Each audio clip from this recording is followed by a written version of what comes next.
Bonjour à tous et bienvenue sur la chaîne Elios Guidance pour votre rendez-vous mensuel du tirage sentimental, relationnel, affectif. Alors comme d'habitude, on va faire ça en deux temps. Un premier temps pour les personnes qui ont quelqu'un en tête, une relation, et en deuxième temps pour les célibataires ou toutes les personnes qui sont en travail personnel dans le domaine affectif et relationnel. Alors on va commencer déjà par aller regarder quel est l'arcane majeur qui va donner la tendance pour tout le monde et qui va donc nous suivre tout au long de cette vidéo. Allez, pour vous les taureaux sur février et tout début mars, dans la sphère relationnelle et affective, quel est l'arcane majeur qui va nous donner cette tonalité? Alors,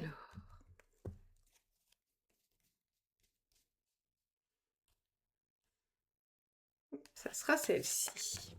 La lune inversée. Alors, que vous arrive-t-il les taureaux? La lune inversée va parler de lenteur, va parler aussi de tourments intérieurs, d'inconscient qui se joue, de blessures du passé qui reviennent. La lune inversée, elle amène un peu de mélancolie, de nostalgie, peut-être même un peu de tristesse. Alors, qu'est-ce qui vous arrive sur ce mois-ci? On va tout de suite aller regarder ce que nous dit le tirage relationnel. Alors, on y va. Donc, pour le tirage relationnel, j'utilise de Lightseers Tarot. Donc, je vous le dis puisque souvent vous me les demandez en commentaire. Donc, celui-ci, c'est le Lightseers Tarot. Allez, on y va. Quel est l'état d'esprit du partenaire des taureaux?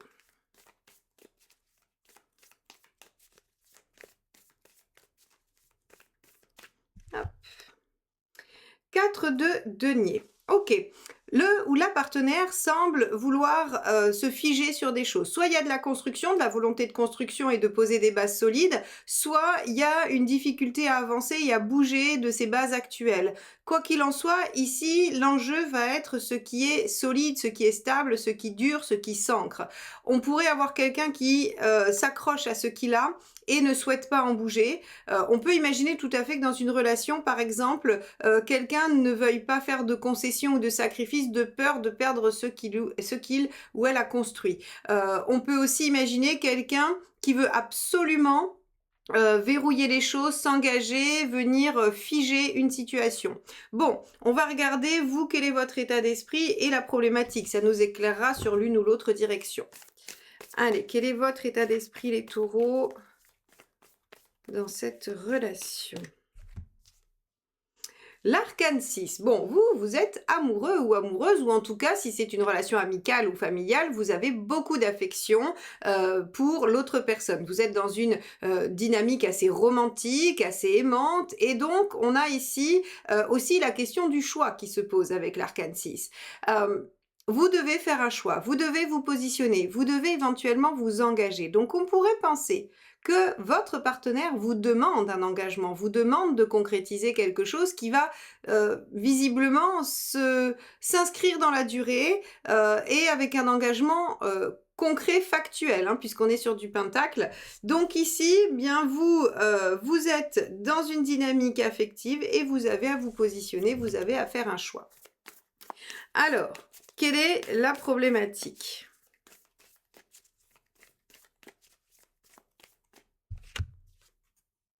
Et oui, le page de pentacle, démarrer. Le page de pentacle, c'est déployer le potentiel de la situation, c'est utiliser ses ressources et ce que l'on possède pour mettre en œuvre les choses, pour les démarrer. Par exemple, vous avez une superbe idée, on va prendre un exemple un peu, j'ai l'habitude de vous donner des exemples un peu basiques et qui n'ont rien à voir. Vous avez des planches de bois dans votre grenier, dans votre cave, dans votre garage, et vous voulez faire un meuble. Alors vous avez des planches de bois, vous avez des vis, des équerres, une visseuse dévisseuse, enfin bon, une scie, vous avez tous les outils qu'il faut. Le page de pentacle, c'est ce stade-là. Vous avez tout ce qu'il faut. Maintenant, est-ce que vous allez utiliser tout ce que vous avez pour construire ce meuble, pour fabriquer ce que vous avez envie et pour fabriquer ce que détient comme potentiel tous les outils que vous possédez? Eh bien là, par rapport à la relation, c'est visiblement, il y a quelqu'un avec vous qui veut construire un projet, qui veut aller plus loin et on se demande si vous allez pouvoir déployer ce potentiel-là ou non. Ok, bon, alors, on va regarder quel est le conseil.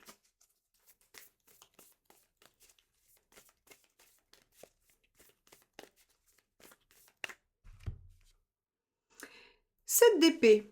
Ah, intéressant comme conseil. On aurait pu espérer que le tarot soit dans une dynamique romantique et vous pousse à vous engager et à y aller. Pas du tout. Le tarot vous dit réfléchissez bien à toutes vos options. Réfléchissez bien, tranquillement, sans en parler. Hein. Le 7 d'épée, il y a une notion de secret, de silence, de faire les choses sans qu'elles ne soient exposées.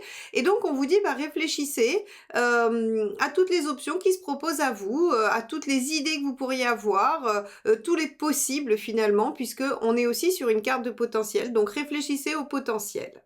Bon, très bien. Voyons le conseil qu'il vaut mieux éviter, ou en tout cas ce qu'il faut éviter de faire, pardon. Allez.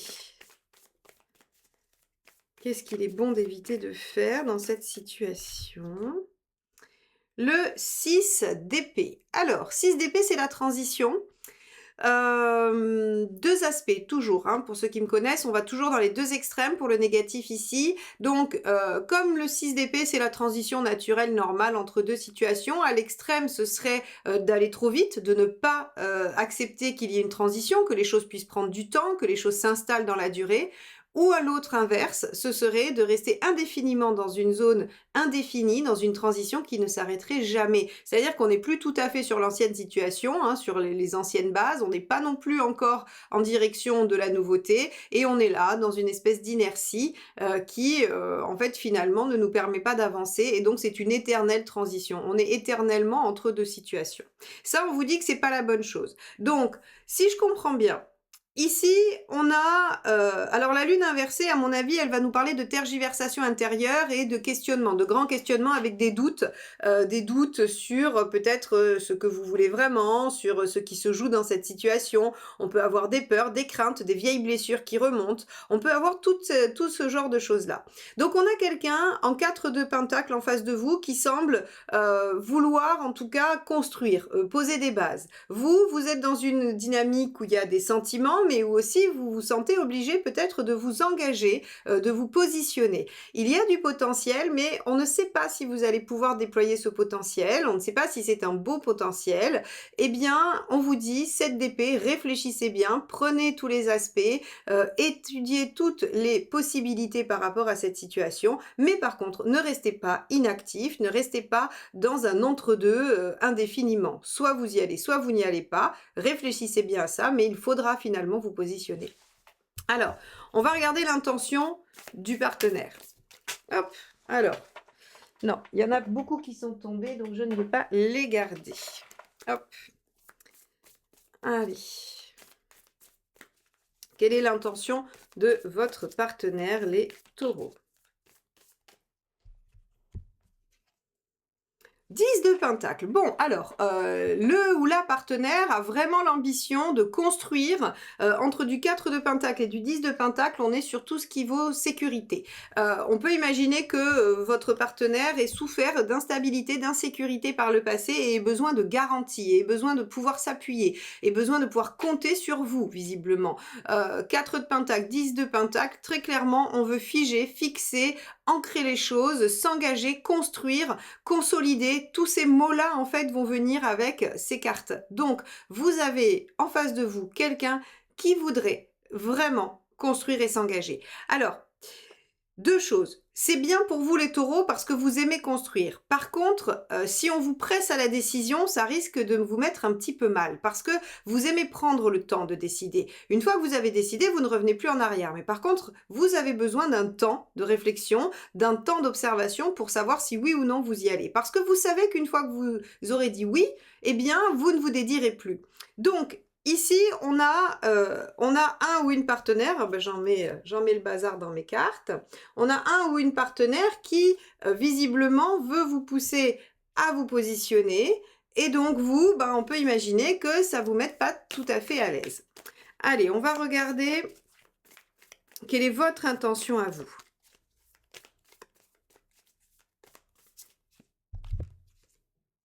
8 de pentacle. Alors, vous avez l'intention de faire des efforts et des sacrifices. Ok. Alors, si vous le voyez comme des efforts et des sacrifices, c'est pas extrêmement positif. Hein. peut-être qu'il est nécessaire d'en faire. Toute relation demande des efforts, bien évidemment, parfois aussi des sacrifices. Mais ici, on a quand même, avec cet axe-là, si vous voulez, j'aurais tendance à penser que c'est des sacrifices qui sont pas forcément souhaités ou voulus. On va regarder l'issue et les conseils, ça nous donnera une tonalité différente à ce 8 de Pentacle. Allez, quel est le résultat? Qu'est-ce que vous obtenez à la fin?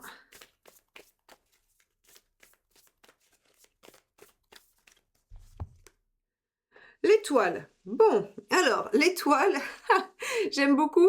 En fait, l'univers vous dit que, il est là et qu'il vous enverra les signes et que vous trouverez réponse à vos questions. Alors, il est malin, en fait, finalement, parce qu'il veut pas vous dédouaner de la décision. C'est à vous, hein, de décider. C'est à vous de vous engager. Rien n'est défini. Vous avez votre libre arbitre et votre pouvoir d'action dans votre vie. Le tarot ne peut vous donner que les contextes que vous allez vivre, et ensuite, la façon dont vous allez y réagir vous appartient totalement. Ici, l'univers vous dit: ne vous inquiétez pas, on vous enverra les signes où vous aurez les bonnes informations pour décider, pour réagir. Donc, ici, on vous dit, quoi qu'il arrive, à la fin du mois, il y aura un résultat qui vous conviendra. Voilà ce que ça nous dit. Bon, on va regarder les conseils si ça nous donne une autre orientation, parce que là, on a l'impression que l'univers vous laisse vraiment face à vous-même. Ce qui n'est pas étonnant, hein, parce que c'est quand même le challenge de l'arcane 6.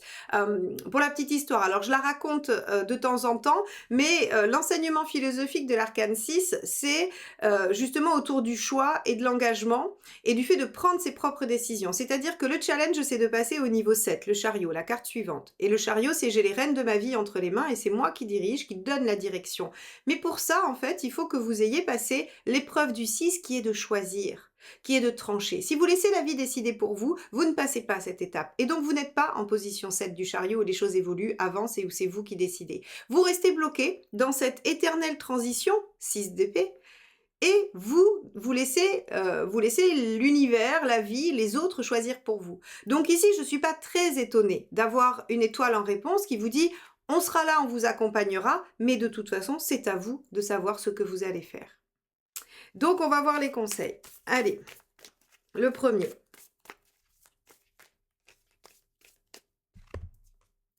Le monde, visez votre réalisation, soyez ouvert d'esprit, faites le mieux pour vous. Le monde, c'est vraiment, en conseil, c'est de viser ce qu'on pense être vraiment oui, sa réalisation, un aboutissement, une réussite, un épanouissement total. Donc ici, on vous dit, le seul objectif, c'est d'aller vers ce qui vous rend heureux. Bon, très bien. Deuxième conseil.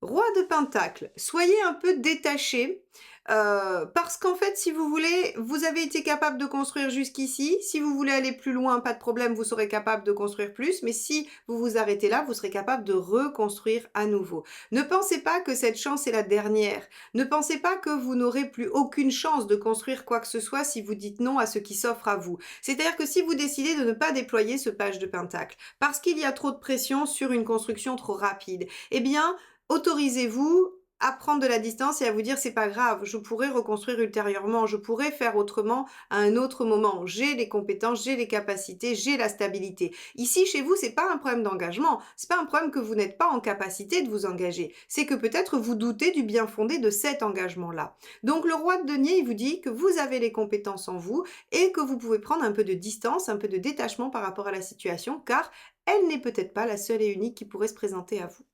Bon. Troisième conseil.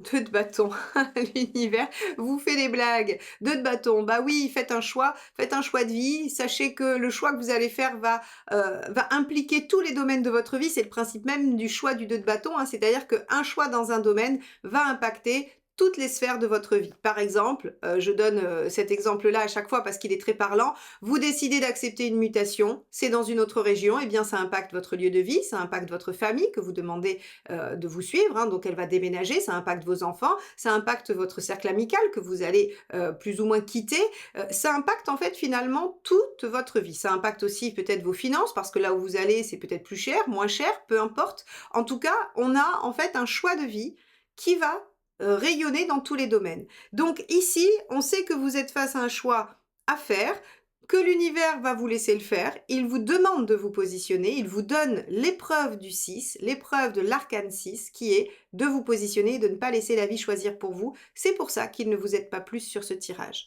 Il vous dit simplement, ayez confiance en vous, en vos capacités à construire, vous pouvez le faire maintenant ou vous pourrez le faire plus tard. Ne mettez pas autant d'enjeux dans la situation, allez simplement vers le 21, ce qui vous semble vous rendre le plus heureux. Si cette situation vous rend heureux mais que vous avez peur, allez-y. Si cette situation ne vous rend pas heureux mais que vous avez peur de ne plus en retrouver ou d'être seul, eh bien, n'y allez pas car vous serez en capacité de retrouver autre chose. Voilà ce que vous dit ce tirage. Alors, on va regarder ce que dit le tarot pour les célibataires ou les personnes en travail personnel. Vous voulez en savoir plus sur cette relation ou cette rencontre à venir? Profitez du tirage de la Saint-Valentin et venez me poser votre question. Cette offre disparaîtra le 14 février à minuit, alors rendez-vous sur mon site, le lien est en description.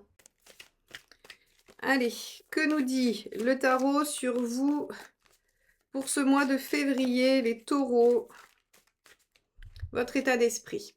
On est avec le cavalier d'épée. Vous avez envie de dépasser les obstacles, de déplacer des montagnes, pourquoi pas, ou de dépasser les problématiques, les obstacles.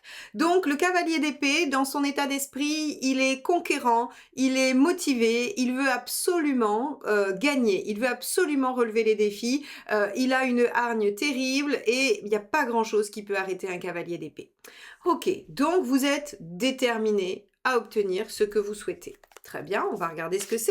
Qu'est-ce que vous souhaitez?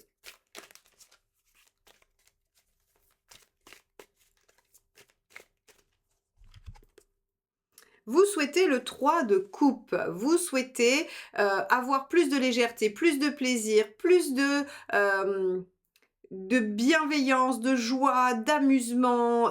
Le 3 de coupe, c'est vraiment la passion, la joie, l'intensité. Ça pourrait être la carte du coup de foudre. Vous voulez aussi vivre un coup de foudre, probablement. Vous voudriez vous sentir emballé, emmené par les sentiments. C'est très intense, un 3 de coupe. Hein. C'est très très fort. Et ça peut être un feu de paille. C'est le problème du 3 de coupe. Mais quand c'est transformé ensuite en amour solide, c'est très très beau. Ça fait une très belle jeunesse de couple. Ok. On va regarder ce qui pourrait vous empêcher de vivre ça.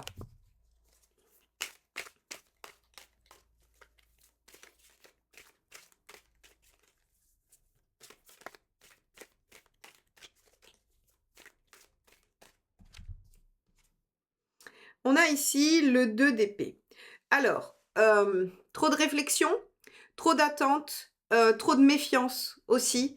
Le 2 d'épée, il est vraiment dans le fait de se défendre, de se protéger, de réfléchir, de toujours être dans le mental, de contrôler du coup l'émotionnel avec le mental. Et là, on vous dit, bah, très clairement, si vous restez dans l'épée, alors ce qui est assez logique, hein, puisque vous êtes en cavalier d'épée, donc en fait, vous avez décidé intellectuellement que vous alliez aller dans une direction. Et le problème, c'est que au lieu d'avoir pris cette décision intellectuellement et ensuite d'ouvrir et de lâcher un peu la bride à l'émotionnel, eh bien, vous restez dans ce mental-là. Et donc, en fait, c'est comme si vous vous disiez, OK, je veux une rencontre époustouflante. Et donc, en fait, à partir du moment où, dès que j'ai croisé un regard, c'est pas époustouflant, je ferme la porte. Vous voyez, ça pourrait ressembler à ça. C'est-à-dire que vous ne laissez aucune chance à la situation.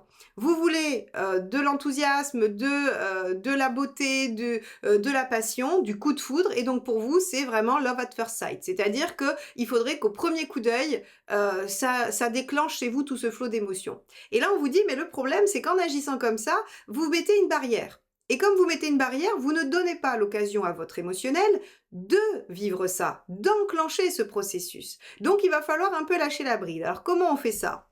Plus facile à dire qu'à faire, hein, me direz-vous, et je suis bien d'accord. On va regarder le conseil du tarot. Hop! Non, il y en a plusieurs qui se sont retournés. Celle-ci. Alors, là, on a un roi de bâton, hein, c'est bien ça, oui, le roi de bâton. Roi de bâton, lui, en fait, alors il a confiance en son charisme. En fait, c'est assez intéressant. Comment je vais vous transcrire ça? Au lieu, en fait, de vous focaliser sur l'autre et sur ce qu'il vous fait ressentir, c'est-à-dire que quand vous êtes en recherche, quand vous voulez aller vers quelqu'un, vous allez vous questionner: «Est-ce que cette personne voilà, me plaît? Est-ce qu'elle a le bon physique? Est-ce qu'elle me crée la bonne émotion?»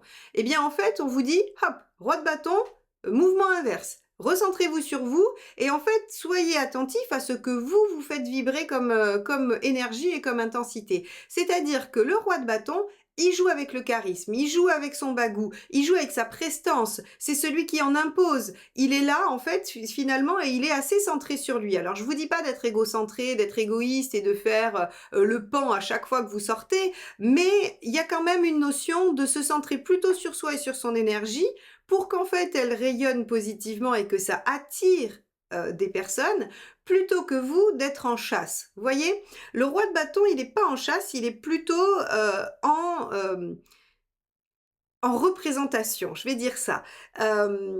C'est-à-dire que partout où il va, il utilise son charisme, son bagou, son sourire, de tombeuse ou de tombeur, hein. Alors je parle au masculin, mais tout ça c'est valable pour les femmes, hein, bien évidemment, hein. Donc en fait, si vous voulez, c'est plutôt quelle énergie moi je dégage. Essayez de séduire plutôt que d'être séduit. Voilà ce que je voulais vous dire.